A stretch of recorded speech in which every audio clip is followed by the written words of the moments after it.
hey, yeah, yeah, hey, hey, hey, yeah, yeah.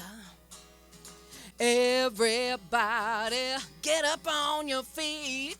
See the light in everybody you meet. Everybody, get up on your feet. I see the light in everybody you meet. Let us be reminded of who we've come to be. We are one, we are love, one big family. Yeah, yeah, yeah. Hey, hey, hey, yeah, yeah. Let us make a joyful sound. Here we stand on holy ground. Let us make a joyful sound. Here we stand on holy ground. Let us make a joyful sound. Hey, hey, hey, hey, everybody, get up on your feet. See the light in everybody you meet. Everybody, get up on your feet. See the light in everybody you meet.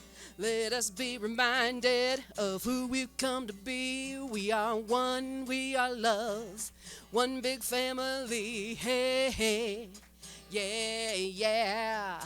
Hey, hey, hey, yeah, yeah. Hey, hey, hey, yeah, yeah. Hey, hey, hey, yeah, yeah. We're one big family. Woo. Well, good morning, everyone. Oh, it's so good to see y'all in the seats this beautiful Sunday morning. Hi. My name's Heather O'Day. I'm the music director of the Sonoran Desert Center for Spiritual Living in Amado, Arizona. And without further ado, I would like to invite our trustee today, Bob Schaefer, to give our announcements today.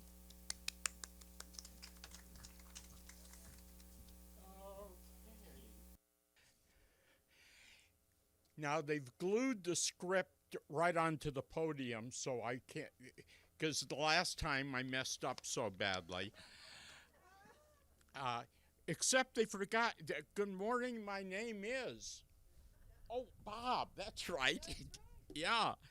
On behalf of Donna Maurer and the Board of Trustees, I'm privileged to welcome you to the Sonoran Desert Center for Spiritual Living. Whoever you are, wherever you are in your spiritual path, you are truly welcome here.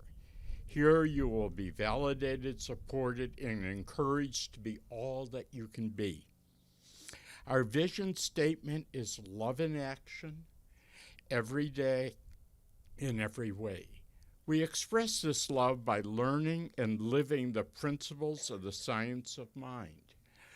You'll find our declaration of principles on the back of your program. Please join me now in reading them. I believe there is an infinite intelligence operating throughout the universe. I believe this intelligent power is only good. I believe this intelligence expresses as me. I believe through my conscious use of this power, I create my as happy, healthy, and complete, and so it is. Just to go through quickly the announcements. Starting next week, April 18th, we're going to return to 10:30. I don't think we can count on it staying in the 80s much longer.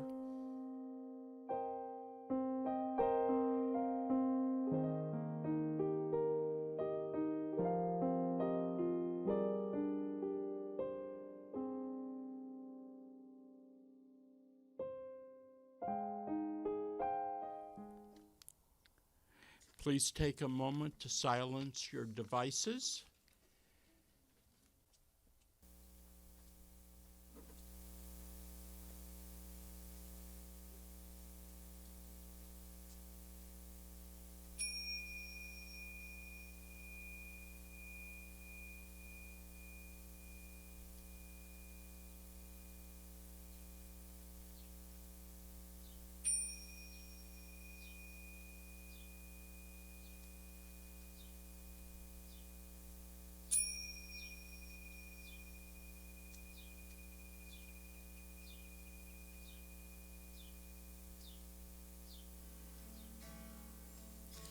Namaste, namaste.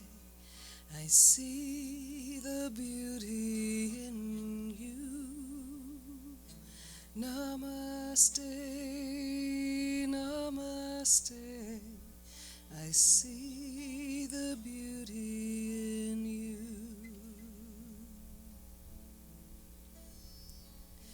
Namaste, namaste.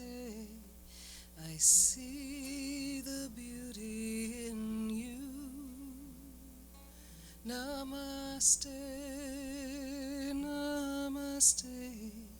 I see the beauty in you. Good morning.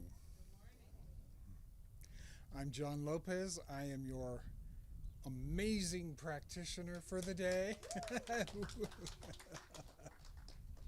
It's my pleasure to be here this morning in our beautiful, beautiful Oasis location.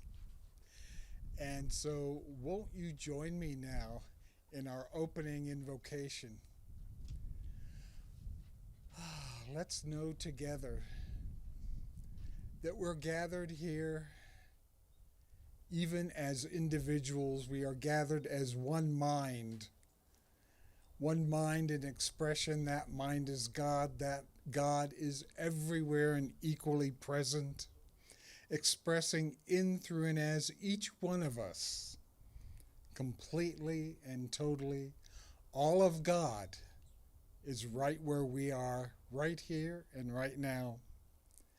And so I know that all of God is within today's service, which is already a perfect idea in spirit.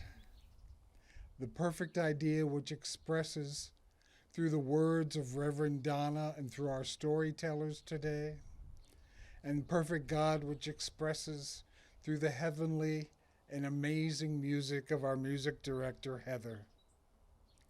And so in this knowing that this service is already perfect, whole, and complete, let's anchor this by saying together, and so it is. Hallelujah. All right. Well, this morning, instead of doing a reading, since today is about storytelling, I asked Donna if it would be all right if I told a story instead of doing a reading. She said, go for it. All right. So, are you ready for something completely different? I'm sure you've all noticed my mask that I wear just all the time. There's a reason for that. So, when I was still living in New York, I had an amazing, the only way I can describe it is a very, very vivid, lucid dream, or what you might even call an out-of-body experience. And I have never had any kind of dream like that since then, ever. And I remember it like I had it last night. So I was scheduled to go visit my parents the following week. And I remember the dream happened on a Thursday. And in this dream, I found myself back at my parents' house. And I was walking down the hallway, and I passed my mother in the hallway. And she acknowledged me, and she knew I was there. And I knew she was there, and it was a very conscious, lucid exchange. Then I walked through the kitchen, and my dad was there. But even though he knew I was there, he did not acknowledge me, which I thought was interesting. And so I proceeded out to the carport. And in Puerto Rico, people don't have garages. They're open carports. And I went outside, and it was nighttime. And I remember looking up at the stars, looking up at the night sky, and the entire sky, the stars were glittering in all these different jewel-like colors. And it was this ripple effect. In other words, it was like this, the star's energy was just rippling across the sky. And at that point, I knew that I was in an altered state. And so then I continued on beyond that into our backyard. And I'm in the backyard and I turn around facing the house. And as I do so, these big black rectangular objects, like big black railroad cars almost, but they were featureless except they had Christmas lights all over them. And they landed, one in the yard next to my right and one in the other yard to my left. And they landed on like spider legs. And they kind of bounced as they landed. And so I'm standing there mesmerized, and then suddenly I get this message. And the message says, "We know that you've always wanted to see us. And this is the way that you can perceive us, is in this altered state." Because as it turns out, I've never seen a UFO or anything in real life, even though I had this intense fascination for it, you know? So it was in this dream that I got this message. This is the only way you can perceive us. And I remember saying, "Oh, cool, okay, I can live with that." No problem. So then I started walking back towards our house. And suddenly the scene changed from nighttime to daylight. And I was back at our house when we had first moved in. And so there was no grass. It was just, the yard was all clay. And there was, I went up to the carport, and off to the side was this big, well, not actually that big, actually a small, what looked like a scout ship, a small circular scout ship. And there were these beings outside, and they were, you know, your little, and they weren't green. They were actually kind of tan colored, but they had the large heads and the eye, you know, that whole image that we've all seen. And they were digging in the clay. And I hid behind this concrete partition that we had that was right outside our sliding glass door from the dining room, and there was a concrete partition. So I hid behind it, and I was peeking out, and one of the little creatures looked at me, and we exchanged this look.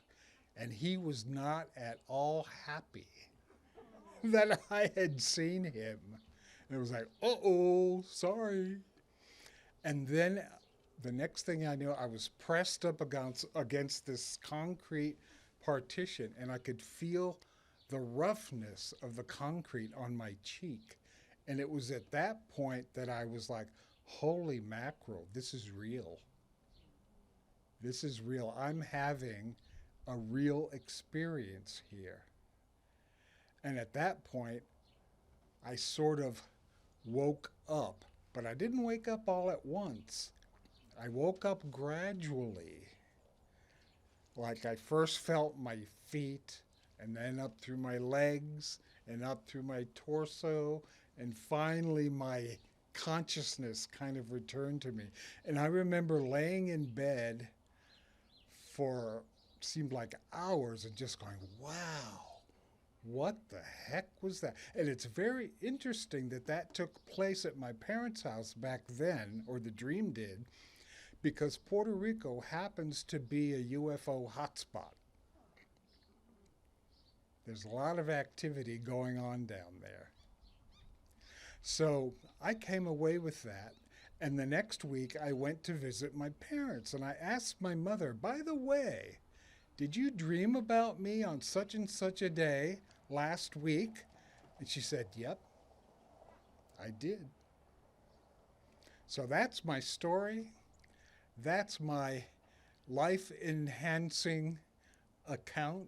I don't know if it was really life changing, although it did confirm for me that we do live with different vibrations and universes and realities and then energies that are interchangeable with us, that we're all in this big, infinite kind of beautiful reality, and that this isn't the only reality. So that's what I took from it. So that's my story. Namaste. You'll have to forgive me because I'm used to playing this song on bass. This is one that Stephen wrote, actually, my partner.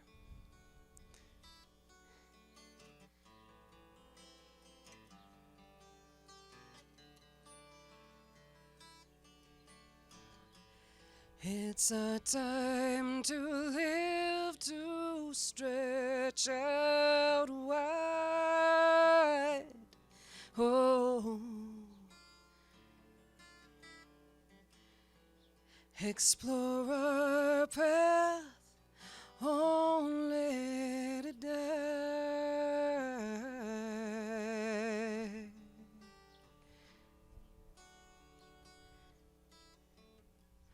We all come here from a far-off place, innocent from all lies.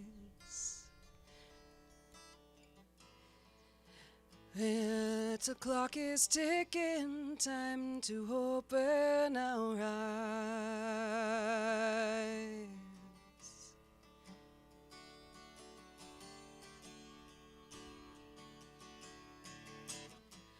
We are travelers in space and time. The devil's in the details, who twist that soul of mine. We're travelers in space and time. The devil's in the details, who twist that soul of mine.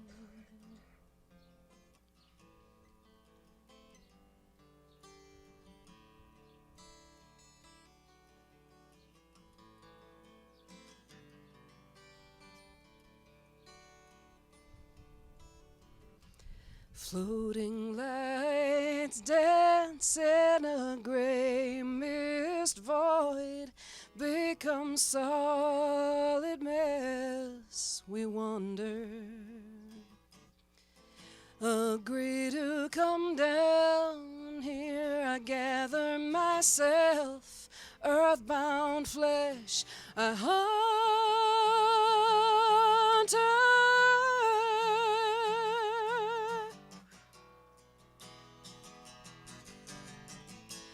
We are travelers in space and time. The devil's in the details, who twist this soul of mine. We're travelers in space and time. The devil's in the details, who twist that soul of mine.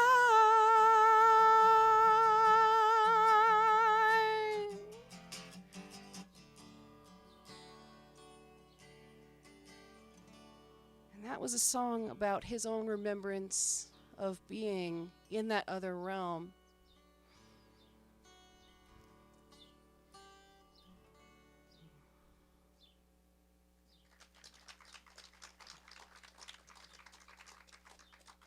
And for all who are interested, the song is called Lights in the Mist.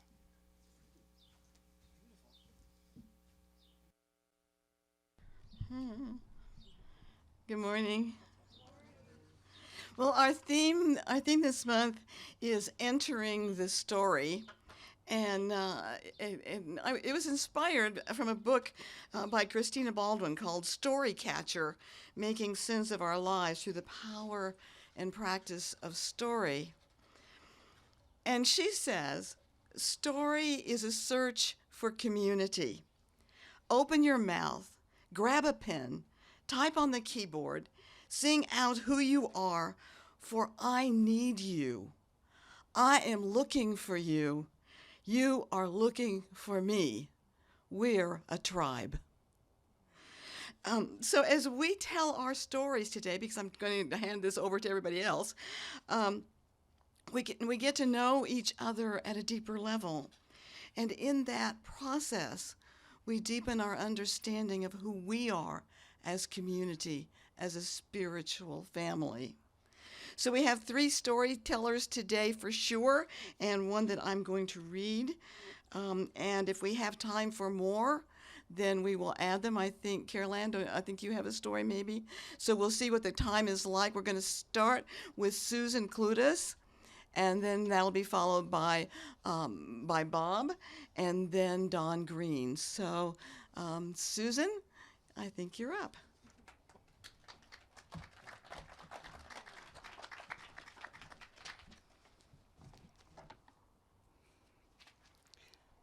Wow. So I actually asked to be first because I was afraid if I sat out there and thought about what I wanted to say, I would lose my nerve and not be able to do this. And I'm not going to tell you the whole story. I'm only going to tell you themes. But by now, all of us have faced loss. It could have been a parent, a child, a partner, brother, sister, a home, a pet.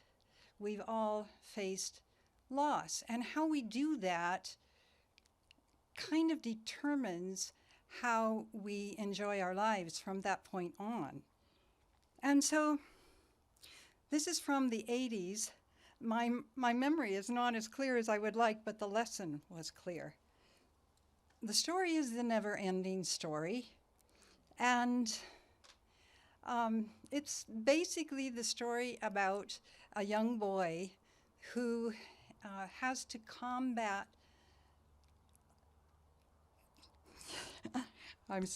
he has to combat the nothingness. The nothingness is creeping over his whole country, and it's all dark, and it is taking all the light away, all the color, and also the health. And for me, it talks about we're all lost in one way or another.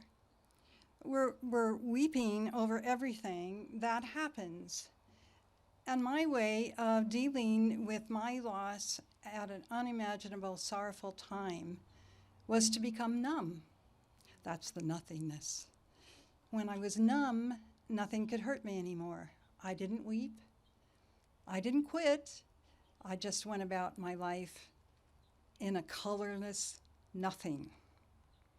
So I was closed off, unfeeling, frozen emotions, asleep to the goodness all around me, and I chose light. I have to say that no matter what the situation, no matter how challenging it is, no matter how much it hurts, there's always a sweetness around. It could be the fresh air, it could be the smell of rain, it could be the sunshine or the sunrise. And so, to me, the story was a fight against despair and apathy and hopelessness. But in the end, there was a triumph of spirit. And that's what it is for us. If we can recognize the sweetness that is always there, no matter what, could be in our hearts, could be in our minds, could be in our ears with the birds tweeting, but we will triumph if we pay attention. And so it is.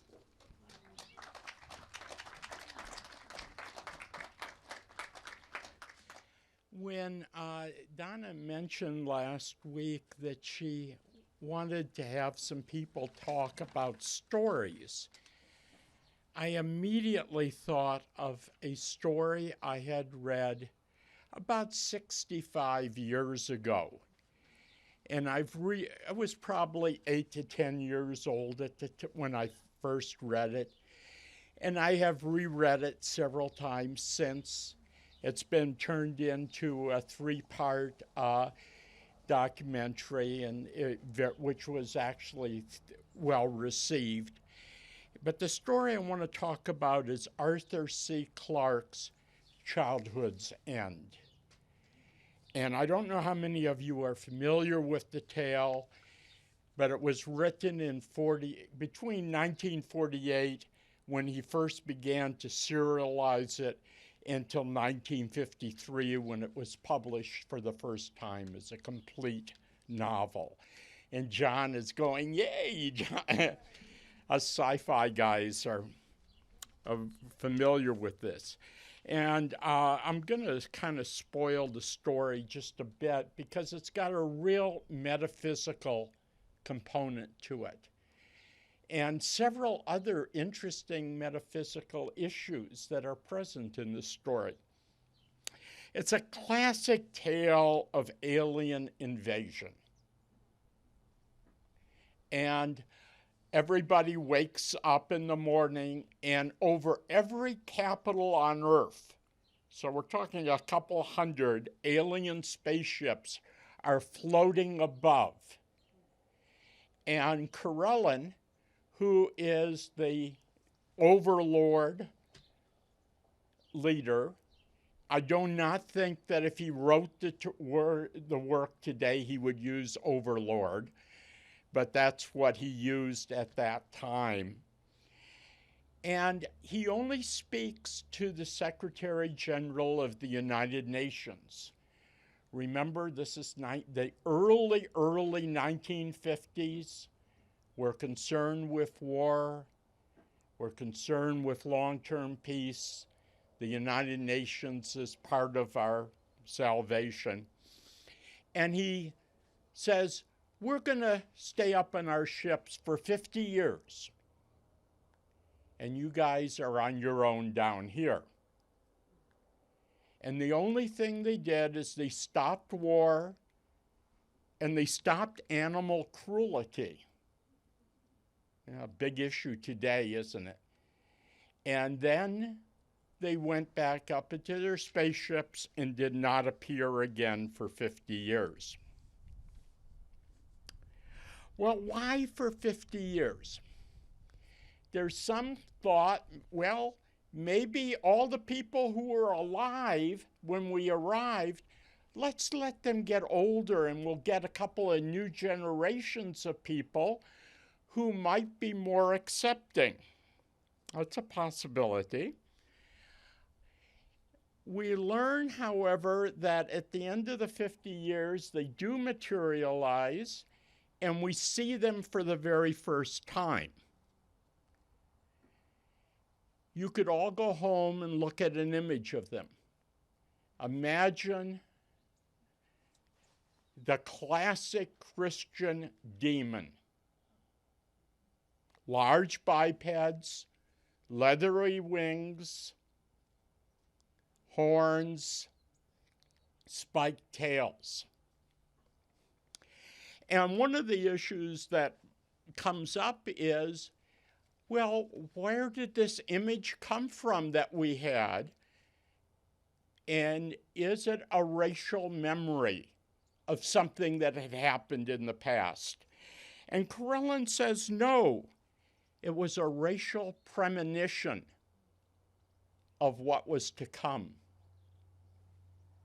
At this point, the overlords reveal their true purpose. They are a bridge species. Their job is to prepare humanity to merge with a universal spanning intelligence called the overmind.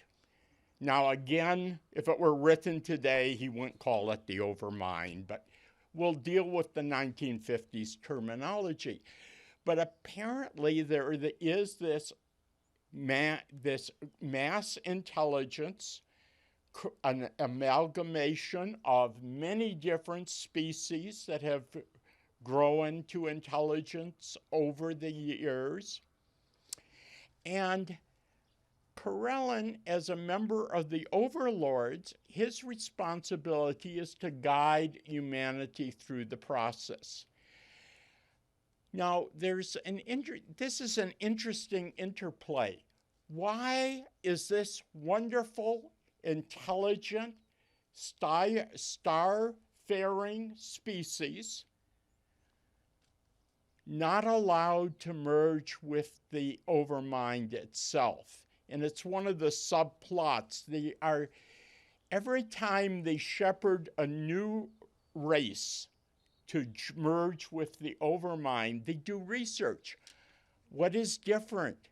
How are these individuals able to do this merger and we cannot? And that is a question that is actually left unresolved in the story. Eventually, the human children change, develop a group consciousness, telekinetic powers, and at the very end of the story, the children ascend, become formless, they lose their bodies, and they merge with this universal mind that is out there. And that, of course, is the end of our childhood. But it was, to a 10-year-old kid, it was an incredibly powerful story. And it planted in my mind this idea of a universal intelligence that has been there ever since. Thank you.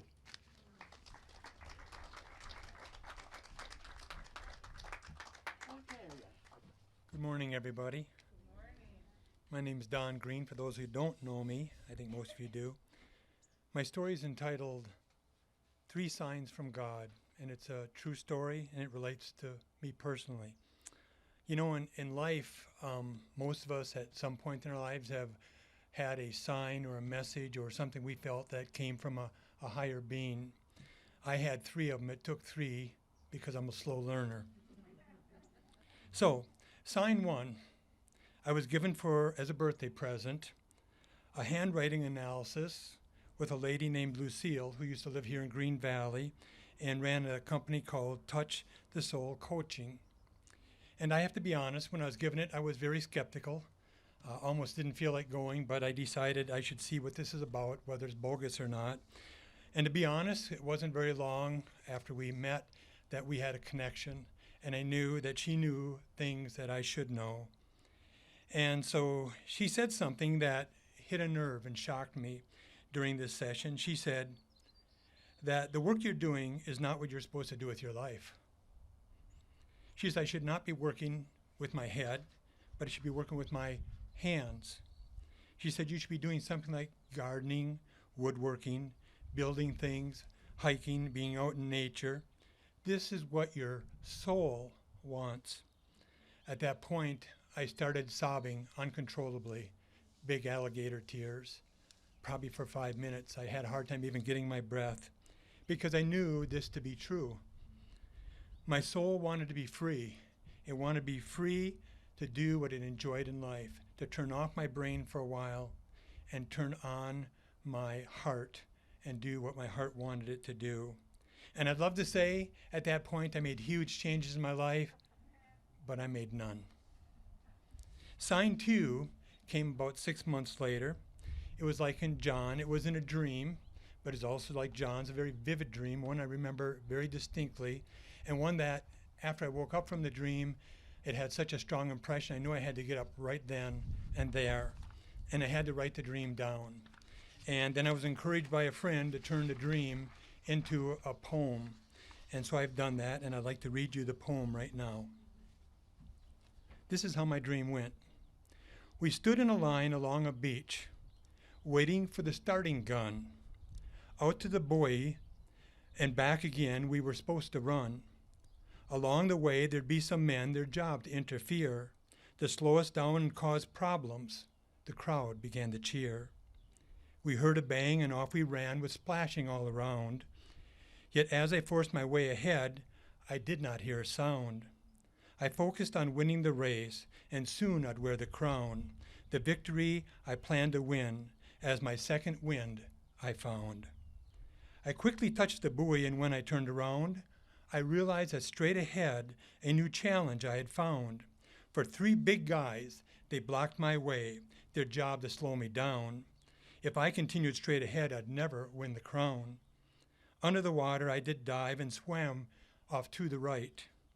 I used all the energy that I could find and swam with all my might.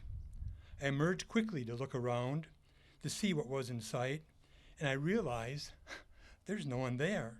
My future's looking bright. Up on my feet, I quickly ran to finish out the race. I knew I'd won. No one else was close. The crown I would embrace. The others slowly came to shore with exhaustion on their face, for the guys who ran interference had surely slowed their pace. Now, waiting for the winners' names, they started out with third. The crowd began to applaud when second place name we heard. I waited for my name to call, as I knew I'd won the race. But when the winner's name was called, I felt I was disgraced, for I had won.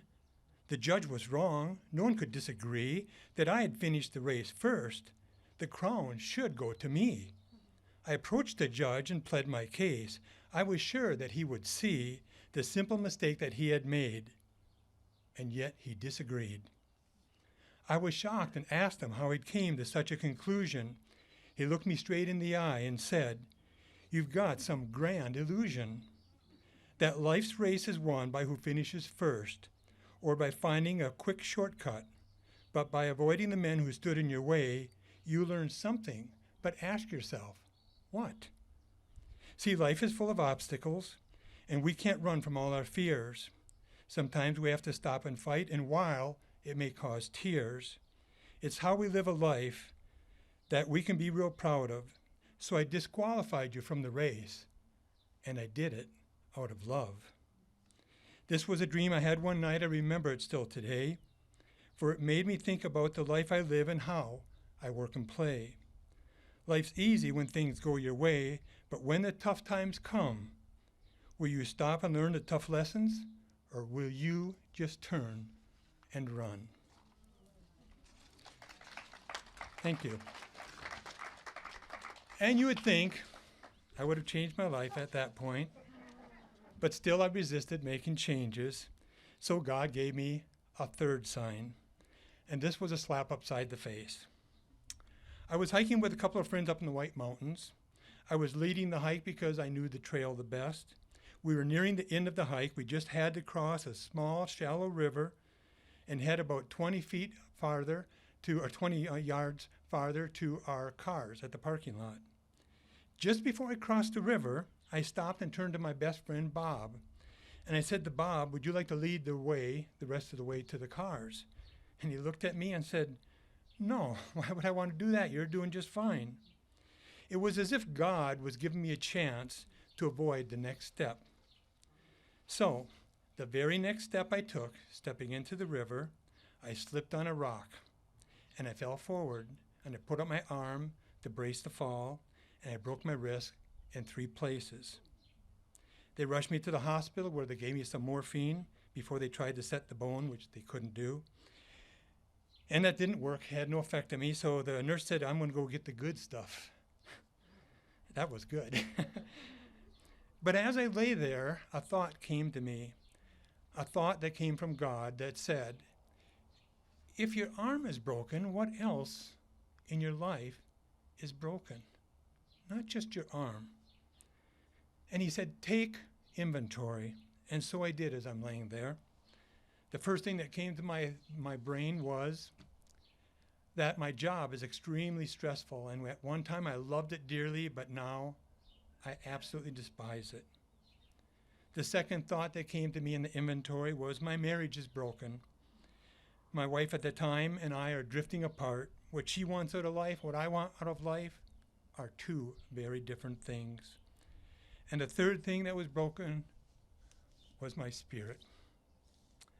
I was miserable and unhappy. I have to tell you, that one got my attention. And within 1 year, I was divorced. And within a year after that, I was retired. And during all of that time, I found this special place called the Center for Spiritual Living, and I found my spirit again. Thank you, God. Namaste. But Leslia asked me to tell her story, and it's my honor to do so, and this is what she sent me. During our service, I was listening to a member thank a list of people who volunteer in our center and our community, and I slowly began to judge myself. Not only was I never around to help set up before service, I didn't volunteer at the food bank or help at the Animal League, Pause Patrol, Ooh La La, or any organized nonprofits. I searched my brain. What did I do for anyone? What I came up with seemed small and suddenly unrewarding. And that same day, Reverend Donna gave us homework after telling a story about the Good Samaritan in her sermon. The following Sunday, we were to tell a story which we had been told that touched the way we live our lives.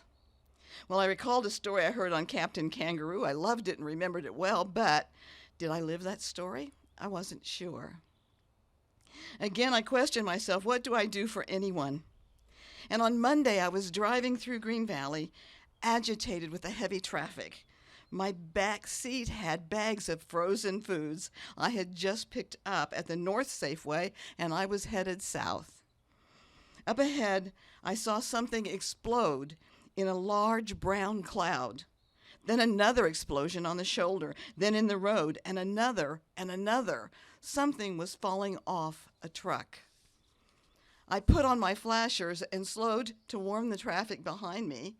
I reached the scene, and I saw bales of wood shavings used for animal bedding all over the place. My first thought was to drive around and keep going. That's what everyone else was doing. And then I remembered the Good Samaritan. I pulled over and stopped traffic, dragging 2 bags to the shoulder. The truck was stopped off the road with large industrial tie-down straps flapping in the wind. 2 pallets had come loose, and 8 bags were in the road and on the shoulder. The wind and cars were blowing brown dust like a freak wood chip storm. Traffic slowed and went around. The truck driver turned out to be a weathered horsewoman about 5 feet tall and 100 pounds, and she was as old or older than me. She was shaking and scared. Together we retrieved all the bags and put the broken ones in my truck, reorganized her load, and got her truck off the highway. And at that point I could have said bye. I had frozen food in the back seat, you know, and I'm not a young gal either. But I remembered the story. I followed her to the South Safeway parking lot, where we replaced the bales and secured the load with tie-downs. 2 old ladies making it work. We laughed. She was clever, and I had some experience with tie-down straps. And you know, during that whole time, no one else ever stopped. That's service, I said to myself. So that's Leslie's story. So I thank you because I think that we're doing something important here, and I don't want to stop, so we'll do it next week too. I thank you, John, for your story this morning, for Bob, and for Don, and for Leslia. As we learn as we hear each other's stories, we create something special as a team. And I want to end the story in my share the way that we began. Story is a search for community. Open your mouth, grab a pen, type on the keyboard, sing out who you are, for I need you. I am looking for you. You are looking for me. We are a tribe. We are a spiritual family. Thank you so much.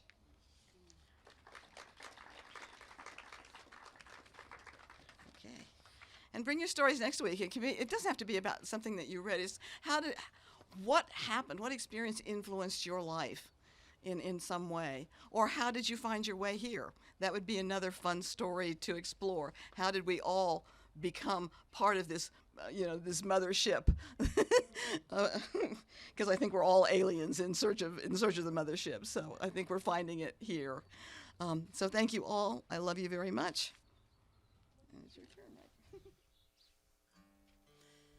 It's a god-awful small affair to the girl with the mousy hair, but her mommy is yelling no, and her daddy has told her to go, but her friend is nowhere to be seen.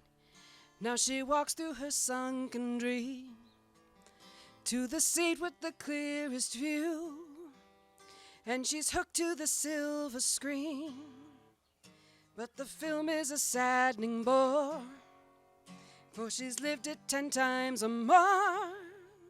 She could spit in the eyes of fools as they ask her to focus on sailors fighting in the dance hall. Oh man, look at those cavemen go. It's the freakiest show. Take a look at the lawman beating up the wrong guy. Oh man, wonder if she'll ever know. He's in the best-selling show. Is there life on Mars?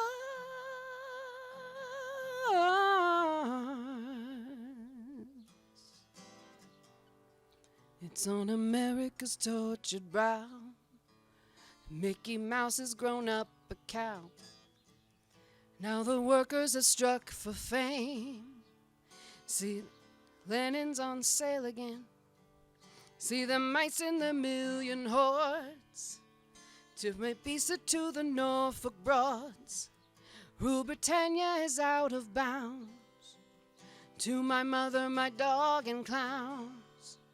But the film is a saddening bore, for I've writ it 10 times or more.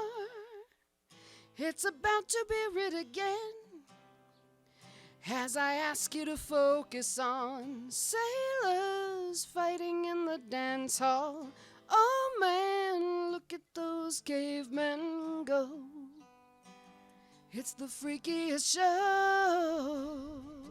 Take a look at the lawman beating up the wrong guy. Oh man, wonder if he'll ever know. He's in a best-selling show. Is there life on Mars?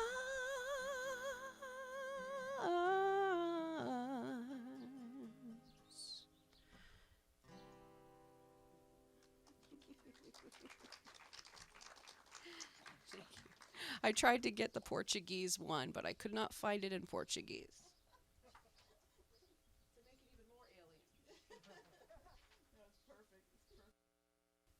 If you analyze all the stories that have been told today, how they all really do weave a greater story.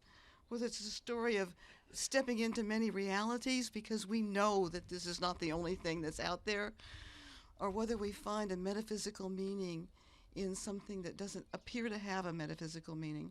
But as we share that, then that meaning becomes our meaning, and our community grows because of it. So it's time for our offering affirmation, time for our offering, and I would ask you to join me. And for those of you who are watching on YouTube, if you would care to join us not only in the offering, but please consider donating to us so that we continue our messages out there in the world. Thank you. Okay. My gift goes forth to heal, prosper, and bless all that it touches. It is evidence of my conviction that God is the source and substance of my supply. I share generously of my good, knowing that it returns to me, multiplied abundantly, and so it is. Now we just take a moment to take a breath and close this portion out in prayer. And, I think we're sitting in a prayer. If you look around, this is so beautiful. Wanda and Bruce and I were down here yesterday. I performed a wedding, and Bruce and Wanda were the photographers. And it was just so lovely to see the oasis in a different context. And again, we're all weaving our stories. So knowing that, let's just take a moment to know that there is one mind, one universal mind. And that mind is whole, complete, and perfect. Its attributes are love, truth, beauty, joy, peace, harmony. And you and I are expressions of that one mind, and the attributes are ours. So as we share this day and throughout the week, we know that indeed we are blessed as our story mingles with many, many others and becomes the story of the world. So I give thanks for the opportunity to be here, to listen to these wonderful stories and to share in it. I give thanks for all who are here as part of our tribe and those who are on YouTube watching as well. And I simply release these words into that divine mind to do its perfect work as together we say, and so it is. Thank you all.